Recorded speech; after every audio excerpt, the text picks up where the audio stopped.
নবীজি উম্মতদেরকে জানিয়েছেন জিলহজ মাসের শুরু থেকে কোরবানির দিন পর্যন্ত যে 10টা দিন তোমরা পাবে, কমপক্ষে 7টা কাজ দুনিয়াতে না করে থাকবে না।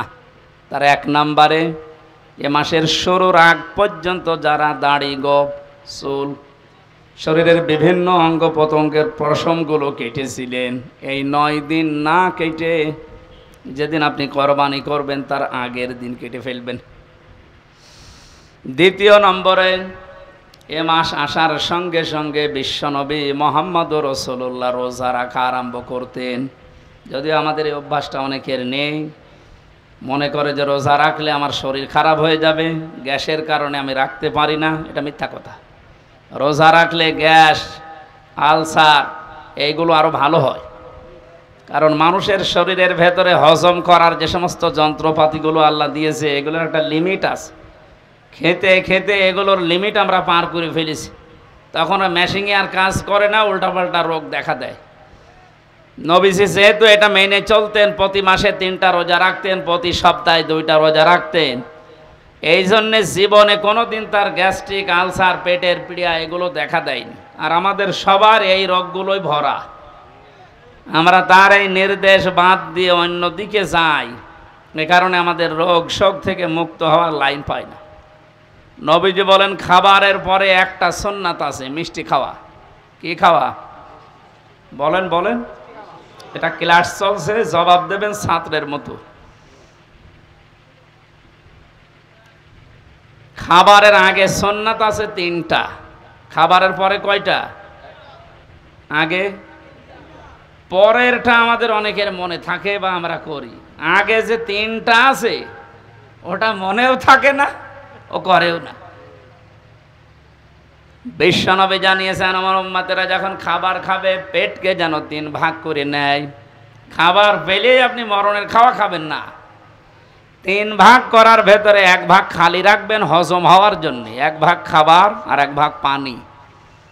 এটা দিয়ে যদি কেউ নিয়ম করে খাবারের পরে একটু মিষ্টি জাতীয় কিছু খায়, ওগুলো হজম হতে সাহায্য করে, কোনোদিন ওর পেটের পীড়া দেখা দেবে না। এরপরে সপ্তাহে 2 দিন রোজা আছে, সোম আর বৃহস্পতিবার। এরপরে মাসে 3টা রোজা আছে, 13, 14, 15 তারিখ। এগুলো করলে আপনার হজম শক্তি বাড়তে থাকবে, কারণ মেশিনগুলো একটু রেস্ট পাবে। আমরা এগুলো রেস্ট দিতে চাই না, জনমের খাওয়া খায়, টুটি পর্যন্ত খায়, এরপরে মিষ্টি খাওয়া সুন্নত, তার মানে আরও খাবার চায়। আপনার রোগ বাসা বাঁধবে না, বাঁধবে কি? সামনে যে কোরবানি দেবে হাজারো মানুষ, অনেকে নিয়ত করে আছে কোরবানি দিয়ে গোশত সব ফ্রিজে রেখে দেব, যতদিন মনে লাগে খাবো না। আসতে বলেন, জোরে বলেন, যাই বলেন, এটা হারাম না, জায়েজ আছে। আপনি যদি নিজের মাংস নিজে আপনি খেতে পারেন, সবটুকু পরিবারস্থ লোকদেরকে নিয়ে আপনি কাউকে দেবেন না, কোনো অসুবিধা নেই। যেটা দেওয়া ওটা মোস্তাহাব। ওটা কি? গরিবকে 1 ভাগ দেওয়া, নিজের আত্মীয় স্বজনকে 1 ভাগ দিয়ে নিজে একেবারে যতটুকু আছে ওইগুলো, যেহেতু আল্লাহর জন্য আপনি কোরবানি দিচ্ছেন। বলিন্না সলাতি ও নুসুকি, নবী আপনি বলেন আমার নামাজ, আমার কোরবানি। তো এগুলো কার জন্যে? আমি আল্লাহকে দান করে দিয়েছি, সব আল্লাহকে হাদিয়া দিয়েছি। এরপরে আমি যে 3 ভাগের 1 ভাগ পেলাম, এইটাই তো বেশি। এরপরও যদি আপনার আত্মীয় স্বজন বেশি হয়, পরিবারের সদস্য বেশি থাকে, আপনি সব নিজে আনন্দ করে খেতে পারেন, পরিবারস্থ লোক, বাইরের লোক দাওয়াত দিয়ে খাওয়াতে পারেন, অসুবিধা নেই। কিন্তু এটা ছোট মনের কাজ, যারা ফ্রিজে রেখে রেখে মাঝে মাঝে বের করে খায়।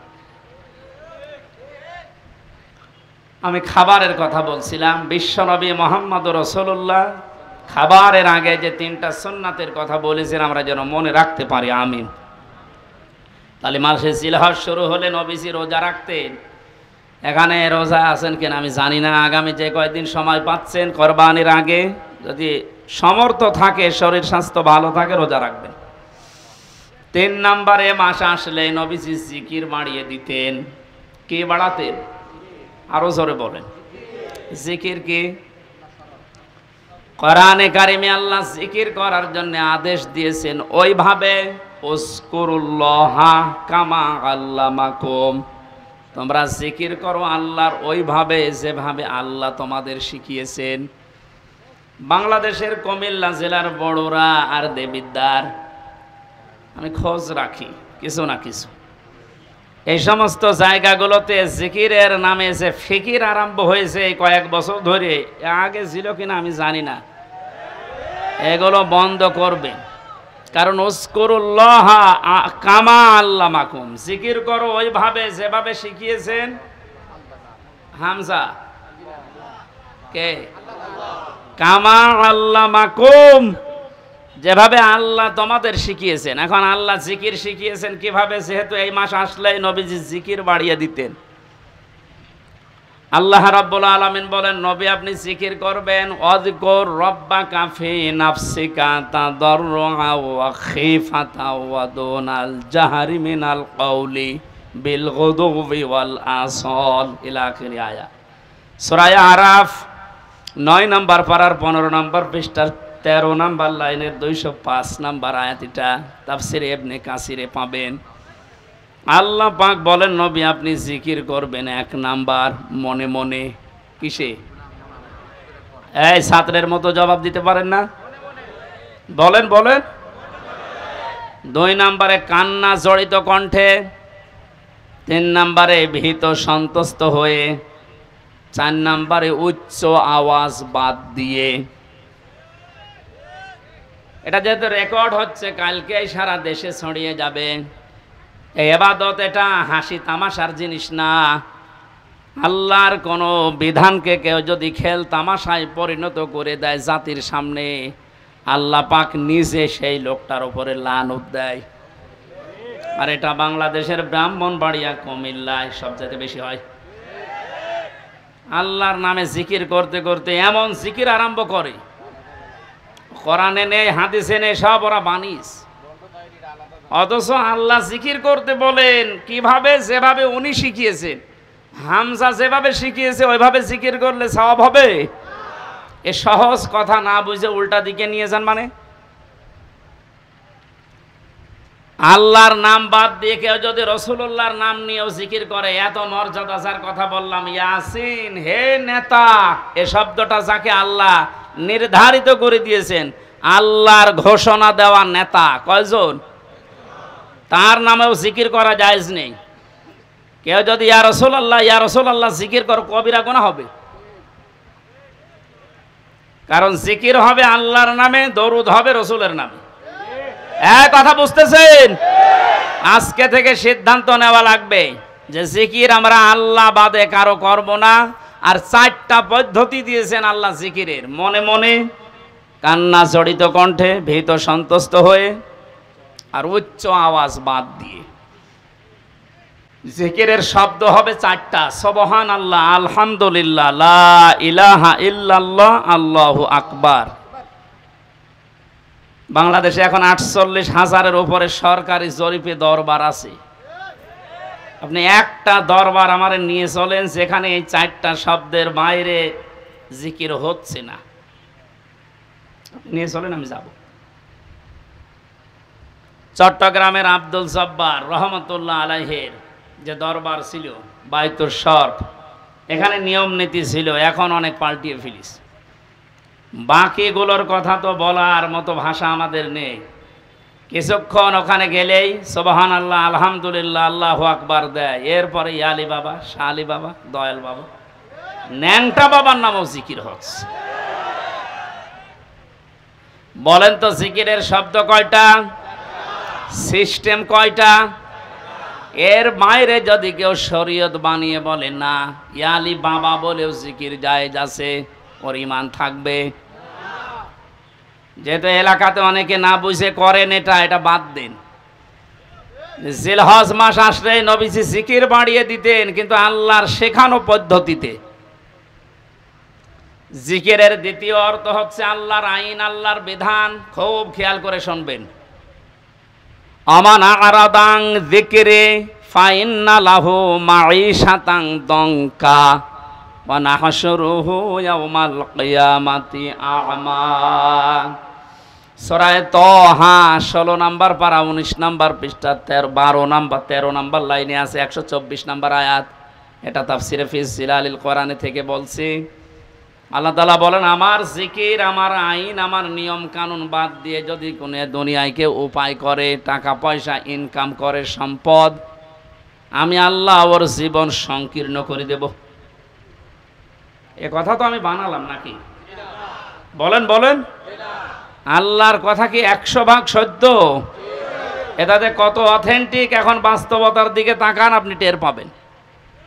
দংকার আমি 27টা ব্যাখ্যা পেয়েছি তাফসিরে। 1 নম্বরে, পৃথিবী থেকে যদি আল্লাহর আইন বাদ দিয়ে, আল্লাহর বিধান যেটা আছে ওইটা বাদ দিয়ে উপায় করে টাকা পয়সা, চর্ম চোখে দেখবে যে হ্যাঁ উপায় হচ্ছে, আল্লাহ পাক বলেন ওর ভেতরে 1 নম্বরে আমি কোনো বরকত রাখবো না। চর্ম চোখে দেখবে যে টাকা পয়সা 10 লাইন দিয়ে আসতেছে, 15 লাইন দিয়ে চলে যাওয়ার ব্যবস্থা করে দেব। 2 নম্বরে, দুনিয়াতে ওই লোকটা কোনোদিন ওই সম্পদ আল্লাহ পাক তাকে ভোগ, এটা আমি বানালাম না, মানে এটা আমি বানালাম। আপনি এই দেশের দিকে আজ তাকান, যারা আল্লাহর আইন বাদ দিয়ে উপায় করছে, আপনি দেখবেন চর্ম চোখে তাদের ব্যাংক ব্যালেন্স, টাকা পয়সা, নাড়ি বাড়ি গাড়ির অভাব নেই, দেশে জায়গা হয় না, অনেকে আবার বেগম পাড়াও বানায়। কিন্তু বাস্তবতায় আল্লাহ কি অ্যাকশন নেয়, ওগুলো দিয়ে তাদেরকে আল্লাহ ভোগ করতে দেয় না। 2 নম্বরের, 3 নম্বরের ব্যাখ্যায় পেয়েছি, এই মানুষটা যখন বিদায় নেবে দুনিয়া থেকে, সব চাইতে অবৈধ ইনকাম যারা দুনিয়ায় করে, এদেরকে আল্লাহ লাঞ্ছিতভাবে, অপমানিতভাবে, বেঈমান অবস্থায় বিদায় দেবে। পৃথিবীর সাক্ষী হয়ে থাকবে তাদের মরণে। কুষ্টিয়ার পাশে ঝিনাইদহ জেলার একজনে যে কিছুদিন আগেই মারা গেছে, কি অবস্থা তার, যে ডিটেলস এখন আসতেছে, 200 কোটি টাকার মামলা। এই লোকটা মারা যাবার পর তার লাশের একটা টুকরাও খুঁজে পাওয়া যাচ্ছে না। কয়েকদিন ধরে তার মেয়ে পর্যন্ত কেঁদে কেঁদে বলছে, একটা টুকরা দেন, একটু জানাজা করে মাটি দেয়, তাও সান্ত্বনা পাবো। ফেসবুকে কয়েকদিন আগে দেখেছি কলকাতায় খেজুর গাছের সাথে 2টা বিচি ঝুলিয়ে আছে। অনেকে বলছে এটা ওই লোকের বিচি না, ওটা তাকিয়ে দেখলাম যে না, মানুষের বিচি অত বড় হয় না, ওটা মনে হয় ছাগলের বিচি হবে। কোন জায়গায় আল্লাহ মানুষকে নামিয়েছে আপনি টের পাচ্ছেন? আমি শুধু হাসির খোরাকি দেওয়ার জন্য বলি না, এটা বাস্তব দংকার। 3 নম্বর ব্যাখ্যা, দুনিয়ায় সত্যি যদি আল্লাহর আইন বাদ দিয়ে কেউ উপায় করে, মহান আল্লাহ পাক তাকে এমন অবস্থায় দুনিয়া থেকে বিদায় দেবে, ওই লোকটা দুনিয়ায় সাক্ষী হয়ে থাকবে, ইতিহাস হয়ে থাকবে। পৃথিবী প্রকম্পিত হয়ে যাবে তার মরণ দেখে। 4 নম্বর ব্যাখ্যায় আছে, এই লোকটা যখন মারা যাবে ঈমান তো পাবে না, মরণের সঙ্গে সঙ্গে কবরে দিতে দিতে ওর শাস্তি আল্লাহ নিজে ফেরেশতা দিয়ে আরম্ভ করবে। 4 নম্বরটা আমি বানালাম নাকি? সবগুলো তাফসীর থেকে আমি নোট করে এনেছি, আপনি বাড়িতে এসে মিলাবেন, দেখবেন আপনার সাথে 2-1টা মিলে যাচ্ছে। এই জন্য আল্লাহর জিকির মানে আল্লাহর আইন, আল্লাহর বিধান, আল্লাহর বিধান বাদ দিয়ে দুনিয়াতে সত্যি কেউ যদি উপায় করে, শরীক ফাঁকি দিয়েছেন যারা, শরীক ফাঁকি দেয় না দেশে? কত মানুষ এখন হজে আল্লাহর ঘর তাওয়াফ করছে, নবীজিকে সালাম দিচ্ছে রওজার পাশে দাঁড়িয়ে, অথচ নিজের আপন ভাইয়ের জমি জাল দলিল করে নিজের নামে লিখে নিয়েছে। এটা আমি মনে হয় বেশি বলে ফেললাম। আমি নিজে ছিলাম হজে, দেখেছি। হজে আসার সময় বনের সম্পদগুলো ফাঁকি দিয়ে নিজের নামে লিখে নিয়েছে। মানে বোনকে তো মানুষ করে বিয়ে দিয়েছি, এই যথেষ্ট, আবার জমি দেব কেন? জমি দেবে কেন মানে তুমি তোমার বাবার ছেলে, আর ওইটা কি ও ধার করিয়ে নিছে? আপনি আল্লাহর একটা বিধান পালন করার জন্য 7.5 লাখের উপরে টাকা খরচ করে হজে গেলেন, অথচ বোনের 3 লাখ টাকা আপনি আত্মসাৎ করে গেলেন। এখানে বিধানটা কার ছিল? ওখানে আপনি এক আল্লাহর বিধান 2 রকম করে ফেললেন। এজন্য শরীক যারা ফাঁকি দিচ্ছেন, দঙ্কার ব্যাখ্যা পড়তে পড়তে আমি এটা পেয়েছি, দুনিয়াতে যারা ভাই বোন ছেলে মেয়ে জনগণ এ শরীক যারা ফাঁকি দিয়ে দুনিয়ায় চলবে, এই মানুষগুলো মরণের সঙ্গে সঙ্গে কবরে আমার আল্লাহ নিজে আযাব শুরু করবে। কারণ কি? কারণ আপনার নিচে যারা আছে এরা আপনার কাছে এতিম। এরা কি বলেন বলেন? ইন্নাল্লাযীনা ইয়াকুলুনা আমওয়ালাল ইয়াতামা যুলমান ইন্নামা ইয়াকুলুনা ফি বুতুনিহিম নারা ওয়া সায়াসলাউনা সাঈরা। সূরা নিসা 4 নম্বর পারার 17 নম্বর পৃষ্ঠার 14 নম্বর লাইনের 10 নম্বর আয়াতে এটা ইবনে কাসিরে আছে। আল্লাহ পাক বলেন, নিশ্চয় যে বা যারা বর্তমানে খাচ্ছে ভবিষ্যতেও খাবে। এটা মোজারে, প্রেজেন্ট, ফিউচার, দুইটা কাল দিয়েছেন ইয়াকুলুনার ভেতরে। আমওয়ালাল ইয়াতামা যুলমান, এতিমদের মাল সম্পদ জুলুম করে। প্রশ্ন আসতে পারে, এতিমের মাল আমি খাই না, আমি একটা অফিসের এমডি, আমার নিচে যারা আছে এদের বেতন থেকে কিছু কেটে খাই। আপনি একটা অফিসের এমডি যদি হয়ে থাকেন, আপনার নিচে যারা আছে হাদিসের ভাষায় সবগুলো আপনার কাছে এতিম। এই কথা বলে না কেন? কুমিল্লা জেলার ডিসি যিনি আছেন, এসপি যিনি আছেন প্রশাসনিকভাবে, ওনার নিচে এ জেলায় যত থানার ওসি, টিওনো, যত পুলিশ কনস্টেবল আছে সব তার ওই সিআরের কাছে এতিম। এজন্য এতিমের সাথে ভালো ব্যবহার করা, এতিমের সম্পদ যারা আত্মসাৎ করে, কোরআনের ভাষায় এই মানুষগুলো আল্লাহ পাক বলেন এরা জাহান্নামের আগুন দিয়ে পেট ভরে। প্রশ্ন আসতে পারে, কয় আগুন তো আমি খাই না, আমি কাতলা মাছ খেয়েছি, আমি ইলিশ মাছ খেয়েছি। আপনি যদি সত্যিই মানুষের সম্পদ আত্মসাৎকারী হয়ে থাকেন, শরীক ফাঁকি দেওয়া লোক এখানে যদি থাকে, সম্পদ যতই আপনি ভালো খাবার খান না কেন, আল্লাহর ভাষায় ওটা জাহান্নামের জ্বলন্ত আগুন। এ আয়াত পড়ার পরে আমার মনে হচ্ছে বাংলাদেশে এখন 100 জনের প্রায় 95 জন জাহান্নামের আগুন খাচ্ছে। বলেন না, ওই 5 জন বাকি আছে, ওর ভেতরে আমি আছি। হ্যাঁ, তাহলে তো ভালো। বাস্তবতা এইটাই দেখতে পাচ্ছি। আজ প্রাইমারিতে চাকরি নিতে হলেও যোগ্যতা থাকার পরও আপনাকে 10 লক্ষ টাকা দেওয়া লাগছে। যদি ওই সিস্টেম এখন অনেকটা পাল্টিয়েছে পরীক্ষার মাধ্যমে, আলহামদুলিল্লাহ। আগের যে সিস্টেমগুলো ছিল, ওভাবে যোগ্যতা থাকার পরেও যাদের কাছে টাকা পয়সা নেওয়া হয়, এরা তো আপনার কাছে, আপনার এই দপ্তরের কাছে এতিম। কি এরা এতিম না? এদের কাছ থেকে আপনি হাদিয়া বলে নেন, আর তৌফা বলে নেন, আর চাই বলে নেন, স্পিরিট মানি বলে অনেকে নেয়। এগুলো সব হবে আল্লাহর ভাষায় জাহান্নামের আগুন। আল্লাহ এতটুকু যদি শেষ করে দিতেন, দুনিয়ার হিসাবে আমি আয়াত পড়তাম না, পরের শব্দটা মারাত্মক। ওয়াসায়াসলাউনা সাঈরা,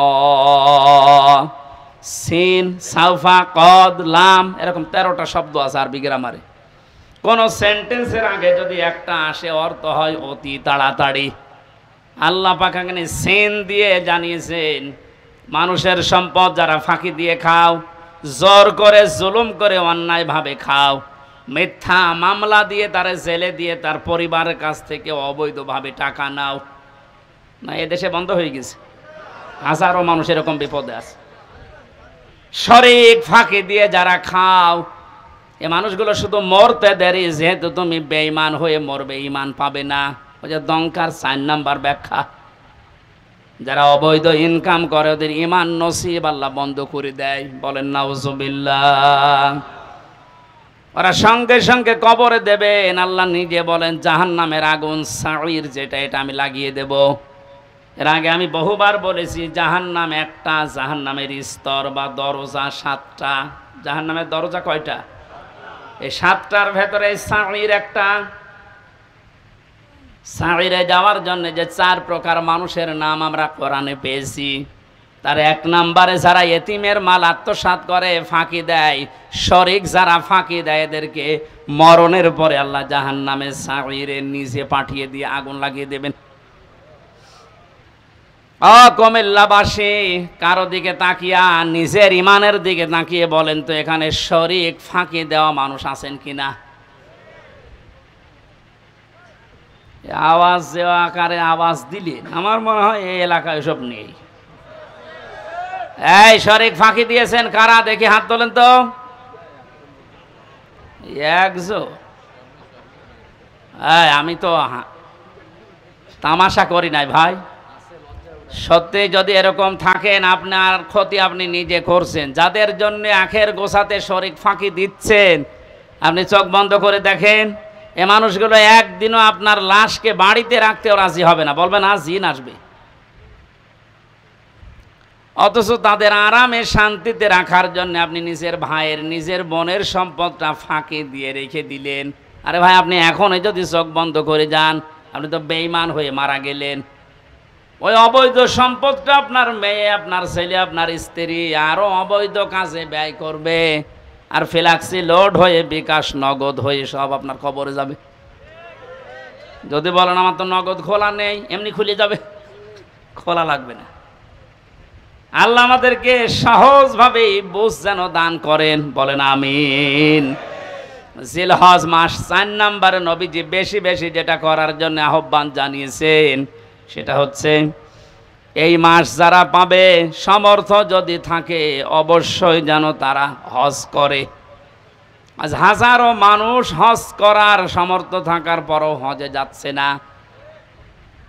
এখানে যারা দায়িত্বে আছেন, এই মন্ত্রণালয়ে যারা আছেন, আমাদের পাশের রাষ্ট্র হিন্দু রাষ্ট্র, হজে যাওয়ার পরে আমি দেখেছিলাম ওখান থেকে হজে যেতে বাংলাদেশের 3 ভাগের 1 ভাগ টাকা লাগে। তারাও তো এত দূর থেকেই যায়। হজের খরচ যারা উল্টাপাল্টা করে বাঁচিয়ে সিন্ডিকেট করে এখান থেকে হাসিদেরকে আল্লাহর ঘর পর্যন্ত যেতে বাধা দিচ্ছেন, আপনিও আল্লাহর পথে বাধা দানকারী হিসাবে কিয়ামতে উঠবেন। এর সাথে যারা রিলেটেড আছেন তারা এখান থেকে সতর্ক হন, ওদেরকে সতর্ক করেন। ওরা নিজেরা তো জাহান্নামে যাচ্ছে, আপনার সাপোর্ট নিয়ে আপনাকেও নিয়ে যাচ্ছে। যদি বলেন আমি কি করব, আমার তো কিছু করার নেই, আমি একেবারে নিচে আছি। ঈমান রাখার জন্য যে পদ্ধতিগুলো আছে 3টা, ওটার একটাও তো আপনার থাকা লাগবে। মান রাআ মিনকুম মুনকারান ফালিয়ুগায়্যিরহু বিয়াদিহি। তোমাদের ভেতরে কেউ যদি আল্লাহ বিরোধী, শরীয়ত বিরোধী কোনো কাজ দেখে, সে যেন অবশ্যই তার হাতের দ্বারা বাধা দেয়। হাত মানে এই হাত, হাত মানে এই হাত না, না। ইয়াদুন মানে শুধু এই হাত না, ইয়াদুন মানে ক্ষমতার হাত, আইনের হাত, প্রভাব প্রতিপত্তির হাত, দলীয় হাত। যে যেই জায়গায় আছেন, আল্লাহ বিরোধী, সমাজ বিরোধী, ইসলাম বিরোধী, মানবতা বিরোধী কোনো কাজ দেখলে আপনার ঈমান রাখার জন্য হলেও আপনাকে হাতের দ্বারা বাধা দেওয়া লাগবে। এটা যদি কেউ করে, সে ফার্স্ট ক্লাস ঈমানদার। এটা যদি আপনি না পারেন, আপনার হাতে যদি প্যারালাইজড হয়, না সম্ভব না, এ করতে গেলে আপনার বিপদ আরও বাড়বে। তখন আপনি মুখের দ্বারা হলেও প্রতিবাদ করবেন, না এটা অন্যায়, এটা বন্ধ করেন। আর আমরা এটাই করছি। কুমিল্লা শহর থেকে মাত্র 2 কিলোমিটার দূরে ভারতের এরিয়া। ওখান থেকে একজন হজে গেলে ওর যদি 2.5 লাখ টাকায় হয়ে যায়, আমার 7.5 লাখ লাগবে। কোন কারণে? এই সিন্ডিকেট ভাঙা লাগবে। কোটি কোটি টাকার ব্যবসা করছে এখানে যারা দায়িত্বে আছে তারা। এই জন্য আমাদের যেহেতু ওই পর্যায়ে কিছু করার নেই, হাত তো নেই, হাত তো প্যারালাইজড। সুতরাং মুখের দ্বারা প্রতিবাদ করার যতটুকু ভাষা আছে আমরা করলাম। আল্লাহ যেন আমাদের এই ভাষাটাকে কবুল করেন। এটাও যদি না পারা যায়, সর্বশেষ মনে মনে ঘৃণা করা, এইটাও অনেকে করে না। আরো আল্লাহ বিরোধী, আল্লাহর ঘরে যেতে ডাইরেক্ট না ইনডাইরেক্ট ভাবে বাধা দেওয়া হচ্ছে, আরো খুশি হয়। আজকের এই অনুষ্ঠানটায় আমরা কি বলবো বলেন তো? যেহেতু কোরআনে কারিমের সামনে যে তেলাওয়াতকৃত আয়াত পড়লাম আপনাদের, এটা কোরবানি সংক্রান্ত, আর সামনে 4-5 দিন পরেই কোরবানি। আমাদের এখানে আলোচনাও তো ওই ধাঁচে আমরা করব। এরপরও যদি কোনো মহল উল্টাপাল্টা ধারণা করে এটা বন্ধ করে দেয়, এটা ডাইরেক্ট না ইনডাইরেক্ট যারা চেষ্টা চালিয়েছিলেন, আপনি কোরআনে বাধা দানকারী হিসাবে কিয়ামতে উঠবেন।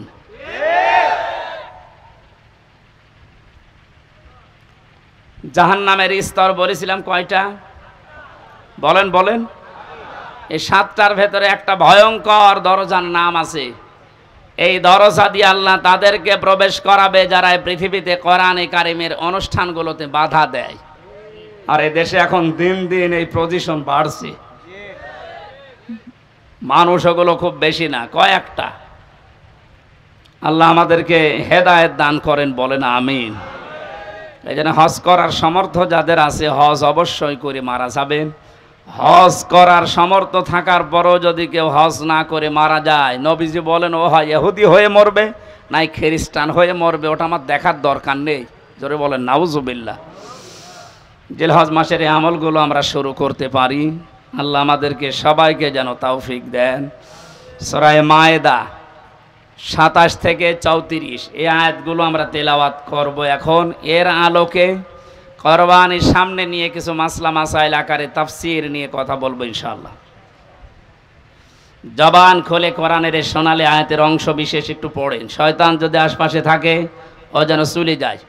কারণ পৃথিবীর কোনো ইবাদত করার আগে আউযুবিল্লাহ পড়া লাগে আমি পাইনি। নামাজ পড়তে হলে আউযুবিল্লাহ পড়া লাগবে, আছে? যদি না পড়েন আপনার নামাজ হবে না, এই কথা কেউ বলতে পারে না। রোজা রেখেছেন আউযুবিল্লাহ পড়েননি, আপনার রোজা হবে না। এই যে হজে যাচ্ছে যারা আউযুবিল্লাহ পড়েনি, হজ হবে না। কোরআন পড়তে গেলে যদি কেউ আউযুবিল্লাহ না পড়ে, কোরআন পড়া তো হবে না, আরও আবার গুনাহ হবে। কারণ এটা ওয়াজিব তরক করার গুনাহ হবে। ফাইদা ক্বরাতাল কুরআনা ফাস্তাইজ বিল্লাহি মিনাশ শাইতানির রাজিম। হে নবী, আপনি যখন কোরআন আরম্ভ করবেন তখন আল্লাহর কাছে আশ্রয় চান শয়তান থেকে। এটা কি নফল না ওয়াজিব? বলেন বলেন। কেন এত গুরুত্ব বলেন তো? নামাজের মতো, রোজার মতো, হজের মতো এত বড় বড় বিধান পালন করতে গেলে আউযুবিল্লাহ পড়া লাগছে না, অথচ কোরআন পড়তে গেলেই পড়া লাগে। এই কারণেই, কারণ অন্যান্য ইবাদতে শয়তান মানুষকে যত না ধোঁকা দেয়, কোরআনের কাছে আসলে তার চাইতে বেশি ধোঁকা দেয়। কারণ শয়তান জানে যদি ওর কাছে আসে, আর এটা যদি জানে আমি শয়তানি করব কোথায়, কারণ শয়তানি করার জায়গা থাকবে না।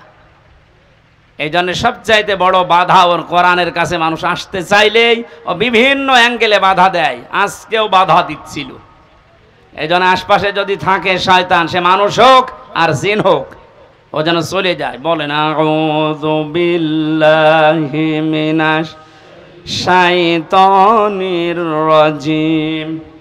বিসমিল্লাহির রহমানির রহিম।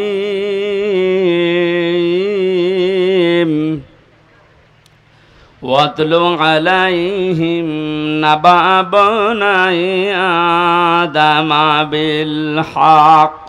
সাদাকাল্লাহুল আযীম। সূরা মায়েদা 27 নম্বর আয়াত পড়েছি অংশ। কোন সূরা বলেন তো? মায়েদা মানে দস্তরখানা। মায়েদা মানে কি? দস্তরখানা নামে আল্লাহ একটা সূরা দিলেন, অথচ এর গুরুত্ব অনেকের কাছেই নেই। দস্তরখানা বিছিয়ে খাবার খাওয়ার সিস্টেম এখন এই টেবিল চেয়ার এসে অনেক উঠে গেছে। নবীজি নিচে মাটিতে বসে খাবার খেতেন দস্তরখানা বিছিয়ে, কিন্তু এখন এই সিস্টেমগুলো বাদ হয়ে যাচ্ছে। কেন এই সিস্টেম ছিল বলেন তো? আল্লাহর নবী জানিয়েছেন কেউ যদি দস্তরখানা বিছিয়ে পড়ে যাওয়া খাবারগুলো তুলে খেতে পারে, ও যেন জান্নাতের হুরদের দেন মোহর আদায় করে ফেলেছে। সুবহানাল্লাহ। একটু বুঝে শুনে বলেন। আপনি কি এখনো মারা গেছেন? বলেন না কেন? জান্নাতে গেছেন? বলেন বলেন। হুরদের সাথে বিয়ে আপনার হয়েছে? দেন মোহর তো দূরের কথা, এখনো মারা যাননি, জান্নাতেও যাননি, হুরদের সাথে বিয়েই হয়নি, তো দেন মোহর আদায় হবে কথা বললেন কেন? ছোট্ট একটা আমল মাত্র।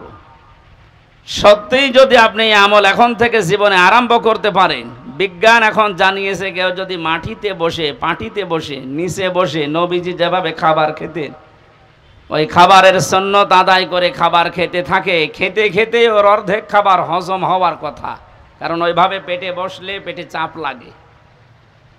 আর আমরা যেভাবে বসে খাই ওভাবে ওই সিস্টেম নেই, আমরা দিন দিন পাল্টিয়ে ফেলছি। দস্তরখানায় পড়ে যাওয়া খাবারটা খেলে কত বড় একটা সুসংবাদ পাওয়া যাচ্ছে, আমি এখনো মারাই গেলাম না, জান্নাতও পাইনি, হুরদের সাথে আমার বিয়েও হয়নি এখনো, অথচ দেনমোহর আদায় হয়ে গেছে। তার মানে নবীর এই কথার সিগনিফিকেন্স হচ্ছে আমি যেন জান্নাতে প্রবেশ করে ফেলেছি। ছোট আমল আমরা যেন না ছাড়ি, ছোট মনে করি, এটা অনেক বড় আমল। 2 নম্বরে বিশ্ব নবী বলেন, কোনো মানুষ যদি দস্তরখানায় পড়ে যাওয়া খাবার তুলে খেতে পারে, ওর শরীরের ভেতরে যে 360টা হাড় আছে, জোড়া দেওয়া আছে হাড়গুলো, এই হাড়গুলোর সাদগা আমার আল্লাহ আদায় করে দেন। সাহাবায়ে কেরামের সামনে যখন এই হাদিসটা বলা হয়েছিল, গরিব সাহাবীরা বলে, হে নবী, আমরা গরিব মানুষ, 360টা হাড়ে এই যে জোড়া দেওয়া আছে, যে আঙ্গুলের ভেতরে জয়েন্টগুলো আছে, এই কেনুয়ের ভেতরে জয়েন্ট আছে, হাঁটুর ভেতরে জয়েন্ট আছে, 360টা আছে জোড়া জয়েন্ট। আপনি যদি দস্তরখানায় পড়ে যাওয়া খাবার খান, এর যে সাদগা হয়, এই সাদগাগুলো আল্লাহ নিজে আদায় করে দেয়। বলেছিলেন, হে নবী, আমরা এত সাদগা আদায় করব কি করে? বিশ্ব নবী তখন এই আমলটা দিয়েছিলেন। আল্লাহ সাহাবীদের মতো এই আমলটা আমাদেরও করার তৌফিক দিন, আমিন। আর একটা কথা হাদিসে আছে, কেউ যদি মসজিদে কোনো ময়লা পড়ে থাকতে দেখে আর নিজের কাজ মনে করে ওটা তুলে ফেলে দেয়, তাহলে এই হাড়গুলোর জয়েন্টের সাদগা আদায় হয়। আমরা মসজিদের ময়লার দায়িত্ব মনে করি শুধু মসজিদের আর খাদেমের, আর আমরা সব আল্লাহর ওলি। মসজিদে আল্লাহর ঘরে কোনো কিছু যদি পড়ে থাকে ময়লা জাতি, ওটা তুলে ফেলে দেওয়া, এ দায়িত্ব কি শুধু মসজিদের খাদেমের, মুয়াজ্জিনের? আপনার কাছে যে প্রতিদিন সাদগা দেওয়া লাগবে, কি দিয়ে দেবেন? এরকম কিছু কাজ করা। এমনকি রাস্তায় কোনো কষ্টদায়ক বস্তু যদি পড়ে থাকে, ওইটা যদি কেউ তুলে ফেলে দেয়, সে যেন তার ঈমান আছে এটার প্রমাণ দেয়। আমি শুধু সুবহানাল্লাহ বলার জন্য বলছি না, এখানে খেয়াল করেন, রাস্তায় কোনো কষ্টদায়ক কাটা হোক, একটা ইট হোক, ময়লা হোক পড়ে আছে, জনগণের কষ্ট হয়, এটা তুলে ফেলে দিলে নবীজি বলেন তোর ভেতরে ঈমান আছে, এটার প্রমাণ হচ্ছে যে ঈমান আছে। যে মুসলমানের ঈমানের 77টা শাখা, তার সর্বনিম্ন শাখা রাস্তার কষ্টদায়ক বস্তু তুলে ফেলে দেওয়া। সেই মুসলমান কোনো মানুষকে দুনিয়ায় কষ্ট দিতে পারে, এটা কি বিশ্বাস করার মতো? সুতরাং অন্যান্য জাতির উপরে যে উল্টাপাল্টা কাজগুলো হয় মাঝে মাঝে দেখি এই দেশে, এগুলো কোনো মুসলমানের কাজ না, কাজ ওদেরই আমাদের উপর চাপিয়ে দেয়। কোন মুসলমান যদি এ কাজ করেও বুঝবেন ও মুসলমানের ভেতরে ঈমান নেই। বলেন তো, রাস্তার কষ্টদায়ক বস্তু তুলে ফেলা যেখানে ঈমানের একেবারে সর্বনিম্ন স্তর, সেই মুসলমান কোনোদিন সন্ত্রাসী হতে বলেন বলেন জঙ্গি? আপনি কাঁটা পেলে, রাস্তায় ইট পেলে আরো তুলে ফেলে দেবেন যেন মানুষের কষ্ট না হয়।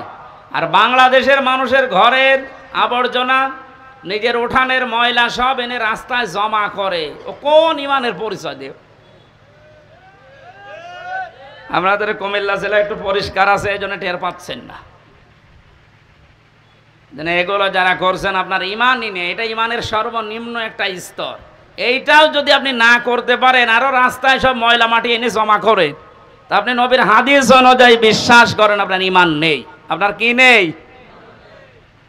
আপনি বলেন না আমি তো কালেমা পড়ি। আরে ভাই, কালেমার তো সর্বনিম্ন স্তর এইটা, আপনার এইটাই নেই তো প্রথমটা থাকলো কি করে? এখনো তো 77টা আছে। আল্লাহ আমাদের সহজভাবে বোঝার তৌফিক দাও, বলেন আমিন। সূরা মায়েদা 120টা আয়াত আছে, 16টা রুকু আছে। 4 নাম্বার রুকুর 27 নাম্বার আয়াতের অংশ পড়েছি, মাত্র একটা আয়াতের 4 ভাগের 1 ভাগ। আপনি একটু খেয়াল করে শোনেন, কত কথা আল্লাহ এর ভেতরে লুকিয়ে রেখেছেন। হযরত আদম আলাইহিস সালামের 2 সন্তানের ব্যাপারে আল্লাহ আমাদেরকে শোনাতে বললেন। কুরবানি সংক্রান্ত বিষয় এখানে আছে। এই পৃথিবীতে প্রথম মানুষ হত্যা করেছিল এই কাবিল, হাবিলকে। এই জন্য দুনিয়ায় যত হত্যা হবে অবৈধভাবে, এই লোকটার আমল নামায় মানুষ হত্যার একটা গোনা যেতেই থাকবে কিয়ামত পর্যন্ত। এই জন্য দুনিয়াতে এমন কোন কাজের আঞ্জাম তৈরি করা ঠিক না যে আপনি মারা যাওয়ার পরও এটা জারি থাকে, এরকম কাজ এদেশে নেই।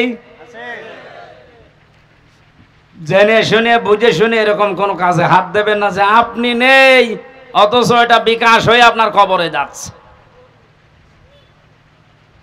আল্লাহ রাব্বুল আলামিন সতর্ক করছেন, অতলো হে নবী আপনি তেলাওয়াত করেন, আলাইহিম নাবাবনাই আদামা বিল হক। এই যে কুমিল্লার দেবীর দ্বার, এই যে উম্মত গুলো বসে আছে এদের সামনে আপনি তেলাওয়াত করেন আদম নবীর 2 সন্তানের কাহিনী, যথাযথভাবে সঠিকভাবে এদেরকে আপনি ইতিহাস শোনান।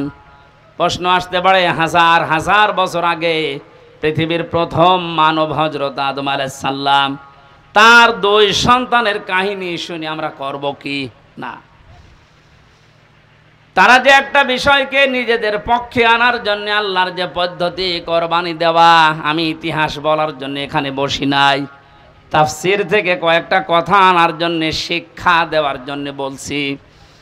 হযরতে আদম নবীর সন্তান জোড়া জোড়া তৈরি হতো ওই সময়, আগের পক্ষের পরের পক্ষের এভাবে মিল করে তিনি বিয়ে দিতেন। যেহেতু মানুষের সময় কম ছিল, ওই সময় শরীয়তে ওটা জায়েজ ছিল। বিবাহ দেওয়ার জন্যে তাসলিমা আর আকলিমা, মেয়েটা সুন্দর ছিল এই জন্যে আগের পক্ষের এই কাবিল বলে না আমি এটা মানি না, আমার পক্ষে যে আসবে এটা সুন্দরী হয়নি এই জন্য আমি ওকে বিয়ে করব না, আমি ওইটা চাই। মেয়েদের প্রতি ভালোবাসা, তাদের সৌন্দর্যের প্রতি, তাদের চেহারার প্রতি আকর্ষণ, এটা আমার আল্লাহ দুনিয়া তৈরি হওয়ার পর থেকে করে দিয়েছে। যুজ্জিনা লিন্নাসি হুব্বুশ শাহাওয়াতি মিনান নিসা, মানুষকে আমি শোষণ করে দিয়েছি, আকর্ষণীয় করে দিয়েছি 9টা জিনিসকে তাদের সামনে। 1 নম্বরে মেয়ে লোকের চেহারার প্রতি ভালোবাসা, আকর্ষণ, এটা তৈরি করে দিয়েছে কে? এই যে পরীক্ষার জিনিস এটা। এখন যদি বলেন আল্লাহ তৈরি করে দিয়ে আল্লাহ আবার আমাকে শাস্তি দেবে কোন কারণে, এইটাই পরীক্ষা। আপনার মতোই মানুষ আর একজন আছে, সে তো এরকম সুযোগ পাওয়ার পরও এই কাজ করে না, আপনি করলেন কেন? হযরতে আদম নবী আলাইহিস সালামের মনে শান্তি ছিল না, তাকে আমার আল্লাহ জান্নাতে এত নিয়ামত দিয়েছিলেন, তারপরও তিনি আনন্দ শান্তি পাচ্ছিলেন না। আল্লাহ রাব্বুল আলামিন তার মনের অবস্থা বোঝার পর তিনি যখন নিদ্রায় গেছেন তন্দ্রাচ্ছন্ন, ওই সময় একটা হাড় তার শরীর থেকে বের করে সুন্দরী মহিলায় যে হাওয়া আলাইহিস সালামকে বানিয়ে রেখেছিলেন। তাফসিরে কাবীরের ভেতরে পেয়েছি পৃথিবীতে 4 জন মহিলাকে আল্লাহ সবচাইতে সৌন্দর্য দিয়েছেন, তার ভেতরে হাওয়া আলাইহিস সালাম 1 নাম্বার, ইব্রাহিম নবীর প্রথম স্ত্রী হযরতে সারা 2 নাম্বার, হযরতে ইউসুফ নবীর স্ত্রী জুলাইখা 3 নাম্বার, 4 নম্বরে মোহাম্মদ রাসূলুল্লাহর ছোট মেয়ে হযরতে ফাতিমাতুজ জোহরা রাদিয়াল্লাহু তাআলা আনহা।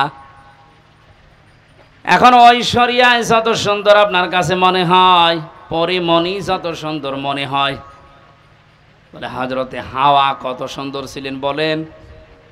তিনি যখন বসে আছে বামে, ঘুম থেকে ওঠার পরে তিনি দেখলেন, তাফসিরে মুফাসসির বলেন হযরতে আদম হাওয়াকে দেখেই তাকিয়েছেন এবং ধরতে গেছেন। আল্লাহ পাক বলেন আদম এটা তাকানোও যাবে না, ধরাও যাবে না। হযরতে আদম বলছে আল্লাহ তাকানো যাবে, ধরা যাবে, কি করলে সেটা বলেন। আমার মনে হয় বাংলাদেশের অনেক যুবক এমন আছে, নামাজের ফরজ জিজ্ঞাসা করেন বলতে পারবে না, তো বিয়ে করা ফরজ এটা বলতে পারবে। আল্লাহ পাক কয়দিন জানিয়েছেন হ্যাঁ ধরা যাবে, তাকানো যাবে, বিয়ে করা লাগবে। আদম আলাইহিস সালাম আগে পেছনে না ভেবে বলছে আল্লাহ আমি রাজি আছি। আল্লাহ পাক শর্ত দিয়েছেন বিয়েতে রাজি হয়ে গেলে বিয়ে করতে হলে দেনমোহর দেওয়া লাগবে, এটা নেই। এখান থেকে মাসলা বের হয়, অজানা আছে না কোনো মহিলাকে নিয়ে যদি আপনি তাকাতে চান, আনন্দ করতে চান, ধরতে চান, এটা বিয়ে করা শর্ত। বিয়ের আগে প্রেম বলেন, ভালোবাসা বলেন, পবিত্র বলেন, কিছুই জায়েজ নেই। অনেকে বলছে না এটা পবিত্র ভালোবাসা, প্রেমিকার মাথায় পর্যন্ত হাত দিয়ে বলছে আল্লাহর কসম আমি তোরে ভুলে যাব না। এটা জায়েজ আছে? আরে তুই হাত দিলি কোথায়? বিয়ের আগে তোর মাথায় না ওর দিকে তাকানো যায় ছিল না, আর তুই মাথায় হাত দিয়ে বলছি তোমার মাথায় হাত দিয়ে আল্লাহর কসম করছি তোমার ভুলে যাবো না, পুরাটাই গোনা জেনা হয়ে গেছে। আদম নবী আলাইহিস সালাম যখন বলেন আমি রাজি আছি, আল্লাহ বলেন আগে বিয়ে করো, দেন মোহর কই? বলে নেই। আল্লাহ পাক সুযোগ দিয়ে জানিয়েছিলেন আমার নবী মুহাম্মদুর রাসূলুল্লাহর উপরে 10 বার দরুদ শরীফ পড়ো, এইটাই দেন মোহর হিসাবে মেনে নিলাম। বিয়ে করার পরে আল্লাহ এবার তাকে আদেশ দিলেন আমরা যারা আদম নবীর সন্তান এখানে বসে আছি, মিলান তো আপনার জীবনে এটা আছে কিনা বলবো। অকুলনা ইয়া আদম উসকুন আনতা ওয়া যাওজুকাল জান্নাতা ওয়া কুলা মিনহা রাগাদান হাইসু শি'তুমা ওয়ালা তাকরাবা হাযিহিশ শাজারাতা ফাতাকুনা মিনাজ জালিমিন।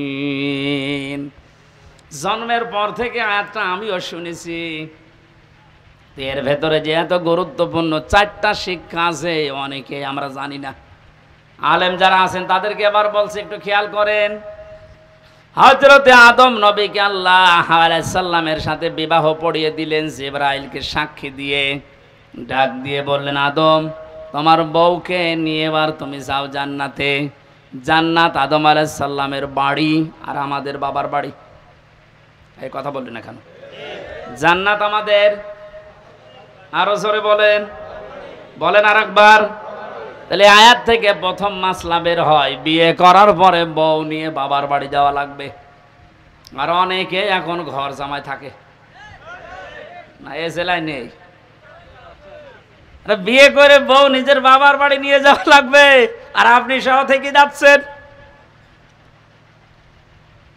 2 নম্বরে ওয়াকুলা মিনহা রাগাদান হাইসু শি'তুমা।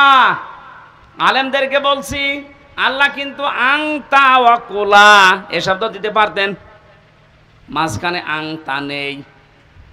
আজ বাংলাদেশ সহ বিশ্বে যারা নারী স্বাধীনতা আন্দোলন নামে, নারী মুক্তি পরিষদ, নারী বিপ্লব পরিষদ, এরকম 13টা সংগঠন এই দেশে এখন কাজ করছে নারীর স্বাধীনতা দেওয়ার জন্যে।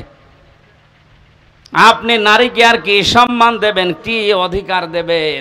আল্লাহর কোরআনের আয়াতের দিকে তাকান। পৃথিবী তৈরি হওয়ার পরে আল্লাহ নারীদেরকে কি অধিকার দিয়ে দিয়েছেন? আল্লাহ বলেন বিয়ে করে বউ বাড়িতে নিয়ে যাওয়ার পরে নিচে খাবে হবে না, আংতা নেই। আল্লাহ বলেন কোলা একবারে দিয়ে বসন দিয়েছি, তুমি যেই মানের খাবার খাবে, যেই মানের পোশাক পরবে, যেই মানের ঘরে থাকবে, স্ত্রীকে ওই রকম জায়গায় ওই রকম খাবার ওই রকম পোশাক দেওয়া লাগবে। এটা নফল না, এটা ফরজ। আজ হাজারো পরিবারে এইটা নেই, এই জন্য অশান্তি। এই আমার কথা বুঝতেছেন? নিজে তো বাইরে ভালো মন্দ ভালোই খাচ্ছে, যাওয়ার সময় বর জন্য বাদাম নিয়ে যাচ্ছে। আপনি যে মানের খাবার খেয়েছিলেন, যে মানের পোশাক পরেছিলেন, যেই মানের থাকেন ওইভাবে তার ব্যবস্থা করে দেওয়া লাগবে। এটা নির্দেশ আল্লাহর আদম নবীর উপরে। আল্লাহ বলতে পারতেন আংতা, হে আদম তুমি মরণের খাওয়া খাও, এরপরে যদি থাকে বউকে দাও না। একবারেই কোলা দিয়ে আল্লাহ মেয়েদেরকেও আমাদের সাথে সামিল করে দিয়েছেন সমান। 3 নাম্বারটা তো আরো কঠিন। হাইসু শি'তুমা, যেখানে ইচ্ছা যাবে এই বাগানে এই জান্নাতে, যা ইচ্ছা খাবে। তার মানে আয়াত থেকে মাসলা বের হয় বিয়ে করার পরে বউকে তালাবদ্ধ হয়ে ঘরে বসিয়ে রাখবেন না, মাঝে মাঝেই তাকে বেড়াতে নিয়ে যান বিভিন্ন জায়গায়। আপনি এমন এমন জায়গায় নিয়ে যাবেন যেন সে আনন্দ পায়। এমন একটা অনুষ্ঠানে নিয়ে যান। হ্যাঁ, এখানে আর শেষের শব্দ একটু ঝামেলা আছে। আল্লাহ বলেন হাইসু শি'তুমা, তুমি নিয়ে যাও যেখানে ইচ্ছা যাও, যা ইচ্ছা খাও। ওয়ালা তাকরাবা হাযিহিশ শাজারা, এই গাছের কাছে যাবে না। কোন গাছ? না না, এটা আমিও জন্মের পর থেকে শুনছি যে গন্ধম গাছ। আরে ভাই, এটা যদি শুধু গন্ধম গাছ উদ্দেশ্য হবে, তে দুনিয়ায় আয়াত নাজিল করার আল্লাহর দরকার কি? আধুনিক তাফসির গুলো আপনি দেখবেন, সেখানে শুধু গন্ধম গাছ না, প্রায় 33টা অর্থ লেখা আছে। আপনার বউ নিয়ে আপনি এমন বর্ডার পার হওয়া যাবে না যে বর্ডার পার হলে আপনি আবার বিপদে পড়েন। কুমিল্লা শহর থেকে 2 কিলোমিটার পরে ভারতের কি বর্ডার? বলেন না কেন? পাসপোর্ট বাদ দিয়ে, ভিসা বাদ দিয়ে কেউ যদি যায় নিরাপদে যেতে পারবে? ওটা সীমানা, বর্ডার। আল্লাহ পাক বলেন আমারও বর্ডার আছে এই দুনিয়ায় 500। কত? আপনি 500 বর্ডার জানেন? এগুলো শরীয়তের বর্ডারের ভেতরে দেওয়া আছে। দুনিয়াতে বিবাহ করার পরে বউ নিয়ে আসবা, খাবা, চলাফেরা করবা, অনুষ্ঠানে যাবা, কোনো বাধা নেই। কিন্তু সাবধান, আল্লাহর বর্ডার যেন পার না হয়।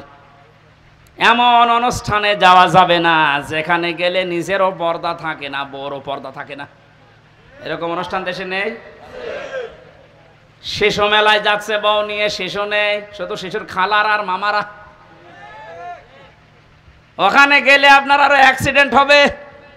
সুতরাং যদি জানেন যে এখানে গেলে নিজেরও আল্লাহর বিধান মানা যায় না, বউ মানতে পারবে না, ওইরকম অনুষ্ঠানে যাওয়া যাবে না। ওইরকম বিবাহ অনুষ্ঠানে যাওয়া যাবে না যেখানে গেলে নিজে আল্লাহর বর্ডার পার হয়ে যাওয়া লাগে, স্ত্রীও পার হতে বাধ্য হয়। এখন যদি বলেন না গেলে আবার আত্মীয়তা থাকে না, আল্লাহর বিধান বাদ দিয়ে যদি আত্মীয়তা নষ্ট হয়ে যায়, যাক, ওইরকম আত্মীয় দরকার নেই। যে আত্মীয়র কারণে জাহান্নামের আগুনে যাওয়া লাগবে, ওইরকম আত্মীয় থাকার চাইতে না থাকাই ভালো। লা তাআতা লিমাখলুকিন ইল্লা বিমাসিয়াতিল খালিক। আল্লাহর নাফরমানি হয় এরকম কোন কাজ দুনিয়ায় কারো অনুসরণ করা, আনুগত্য করা জায়েজ? বলেন বলেন। আল্লাহ ছোট কথাটা আমাদেরকে বড় পরিসরে বোঝার তৌফিক দিন। সুতরাং বউকে নিয়ে এমন কোনো অনুষ্ঠানে, এমন কোনো জায়গায় যেতে পারবেন না যেখানে গেলে আল্লাহর বিধান আর মানা যায় না। যদি কেউ যায়, ফাতাকুনা মিনাজ জালিমিন, সে জালেম হয়ে যাবে। আর জালেমদের জন্য আল্লাহ নিজে মামলা রেডি করে রেখেছে। বলেন নাউজুবিল্লাহ। কোরআনে যত আয়াত আমি পড়েছি সব চাইতে সূরা শূরা 25 নাম্বার পারা, 6 নাম্বার পৃষ্ঠা, 12 নাম্বার লাইনের 42 নাম্বার আয়াতটা আমাকে আতঙ্কিত করে বেশি। এই এদিকে তাকান, সূরা শূরার 42 নাম্বার আয়াত একটু মিলান।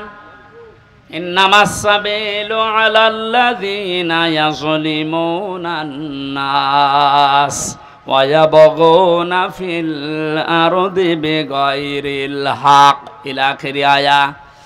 আল্লাহ পাক বলেন আমি নিজে কিয়ামতের দিন মামলা দায়ের করব, আমি কেস করব, আমি অভিযোগ দায়ের করব তাদের বিরুদ্ধে যারা দুনিয়ায় মানুষ হয়ে মানুষের উপরে জুলুম করে। এ দুনিয়ায় নেই? আরো আসতে বলে। আপনি কথাটার ওজন টের পেয়েছেন? এ কথার লোড কত?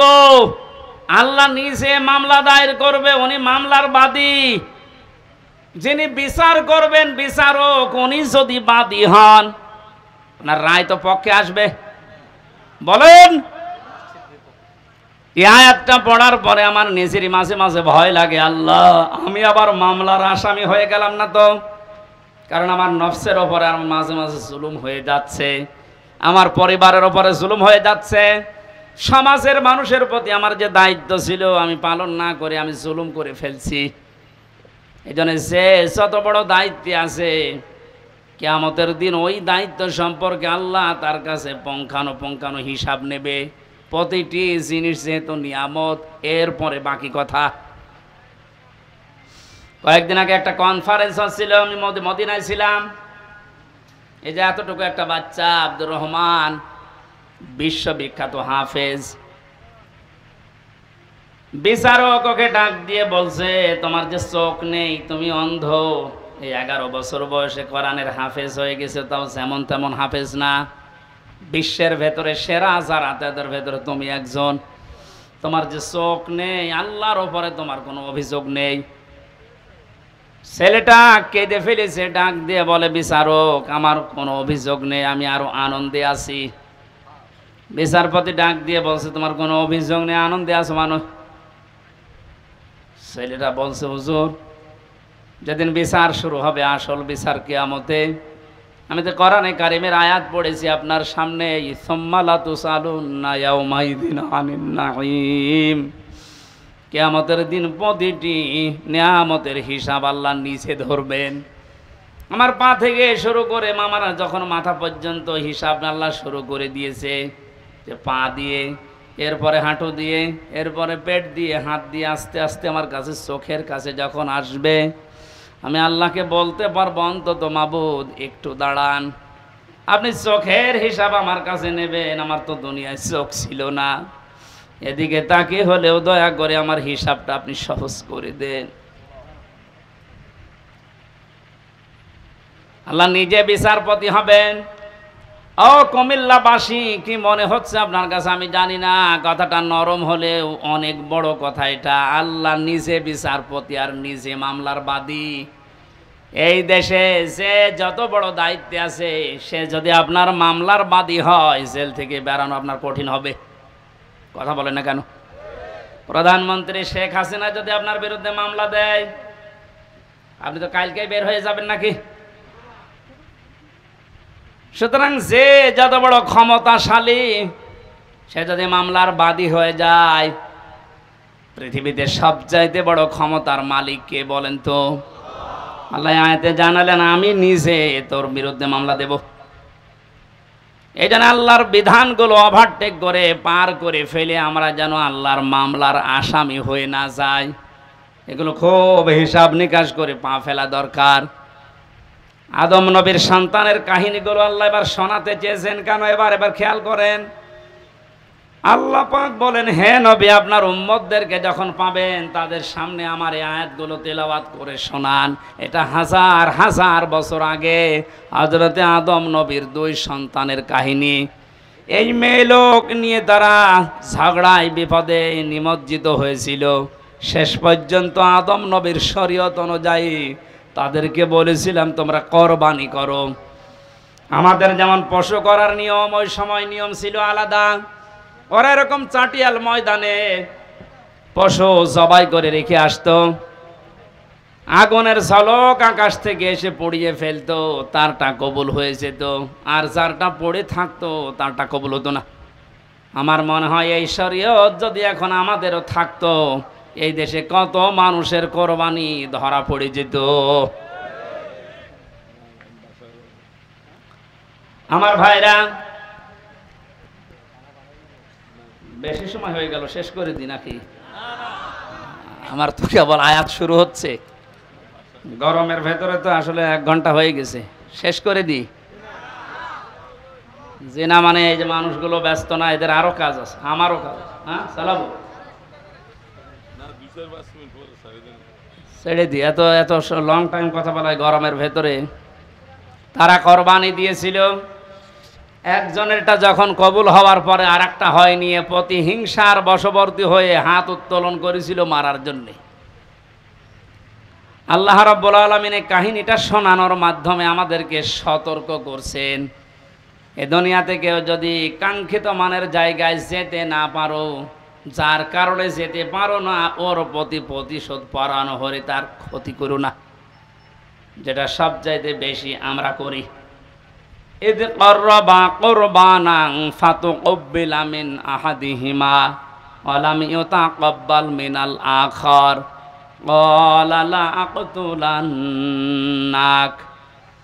এই কাবিল তখন ডাক দিয়ে বলেছিল, ভাই তুমি কি এমন কাজ করো যে তোমার আগুনের ঝলক এসে পুড়িয়ে ফেলেছে?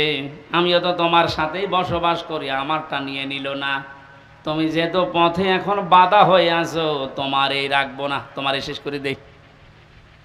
হযরতে কাবিল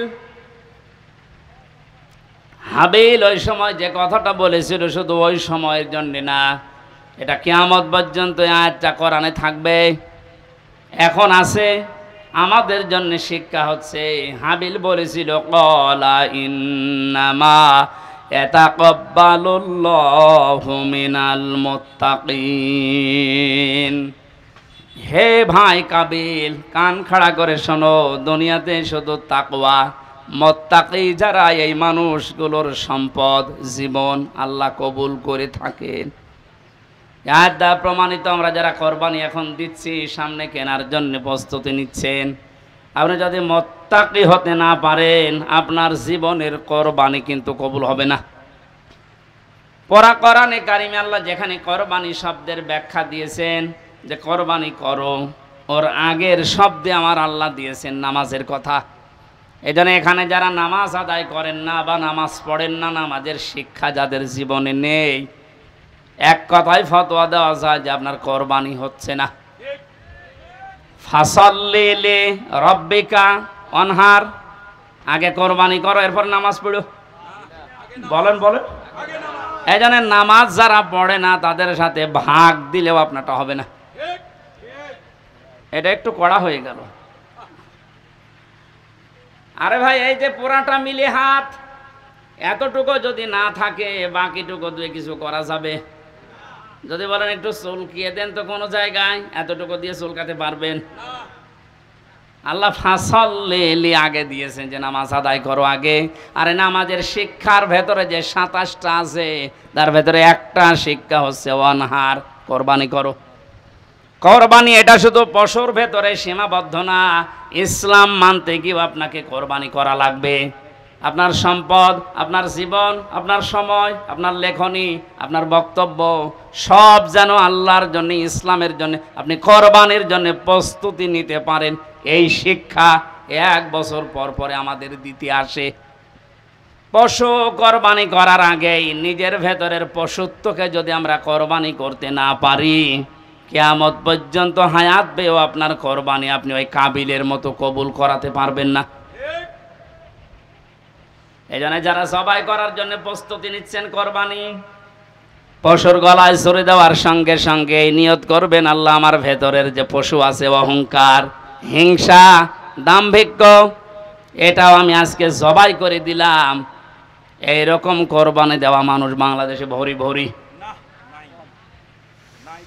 আল্লাহ, যারা আমরা কোরবানি দিচ্ছি, এভাবে কোরবানি দেওয়ার তৌফিক আমাদেরকে তুমি দান করো, যেন কাবিলের মতো হয় না, হাবিলের মতো কবুল হয়ে যায়। বলেন আমিন। সম্মানিত ভাইরা, আমি দাম্পত্য জীবন নিয়ে কয়েকটা বই লিখেছিলাম, 6টা, তার ভেতরে 2টা বই নিয়ে এসেছি। পারিবারিক জীবনে যাদের অশান্তি, এটা থেকে উত্তরণের উপায় 19টা লিখেছি। আমার কাছে বইটা আছে, আপনারা নিয়ে বাড়িতে মেয়েকে, বউকে, মাকে, ফুফুকে, মেয়েদেরকে পড়াবেন। পরকীয়া, প্রেম সংক্রান্ত বিষয়গুলো কোরআন এবং হাদিস থেকে সূক্ষ্মভাবে বের করে আমরা লিখেছিলাম। আল্লাহ আমাদেরকে বাস্তবে এটা আমল করার তৌফিক দিন। প্রচণ্ড গরম আর সবাই ব্যস্ত আমরা, এই জন্যে অনেক রাতও হয়ে গেছে, শেষ করে দিচ্ছি। আগামীতে মাহফিলগুলো আমরা শীতের সময় নেব, এই গরমের সময় আসলে এগুলো হয় না। এই পারভেজ ভাই